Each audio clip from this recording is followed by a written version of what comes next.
Hello, family and friends of Second Presbyterian Church.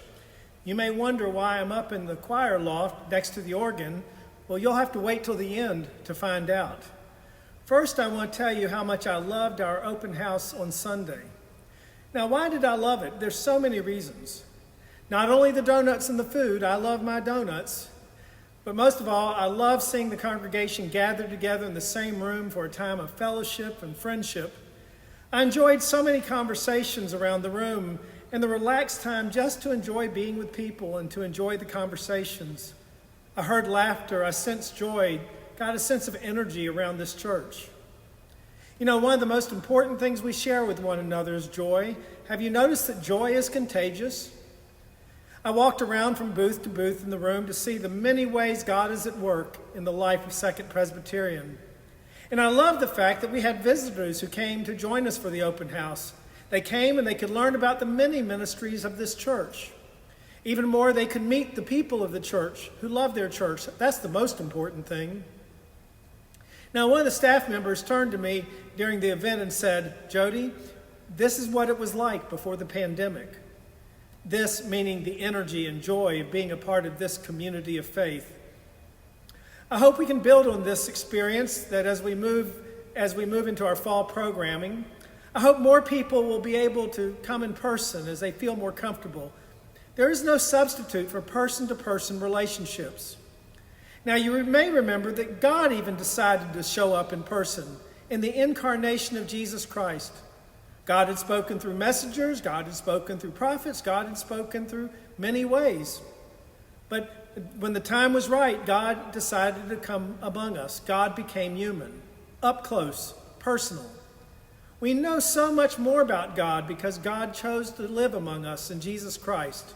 And that has made all the difference in the world, literally all the difference in the world. Now, I think the Apostle Paul would have loved the open house on Sunday.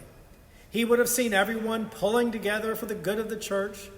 And that is exactly what his vision was that he shared with his Corinthian friends. In 1 Corinthians 12, he writes, "Now there are varieties of gifts, but the same Spirit. There are varieties of services, but the same Lord. And there are varieties of activities, but it is the same God who activates all of them in everyone. To each is given the manifestation of the Spirit for the common good." Now, you are the body of Christ and individually members of it. And God has appointed in the church first apostles, second prophets, third teachers, then deeds of power, then gifts of healing, forms of assistance, forms of leadership, various kinds of tongues. Are all apostles? Are all prophets? Are all teachers? Do all work powerful deeds? Do all possess gifts of healing? Do all speak in tongues? Do all interpret? But strive for the greater gifts, and I will show you a still more excellent way. And then in 1 Corinthians 13, we learn about the excellent way. The more excellent way he's talking about, of course, is the way of love. Love, he goes on to say, is the most important gift of all. Love is what leads us to share our gifts with one another, to support one another. It is the highest gift of all. So today I want to give thanks for everyone who shares their gifts for the common good, to build up the body of Christ, all out of love. Every gift, large or small, makes a difference in the life of the community. It is the sharing of the gift that is what matters. Which leads me to why I'm up here in the choir loft and next to the organ. I was reminded of a poem called The Ourchestra by Shel Silverstein. It's talking about playing music and how the orchestra comes together. This is how the poem goes. So you haven't got a drum, just beat your belly.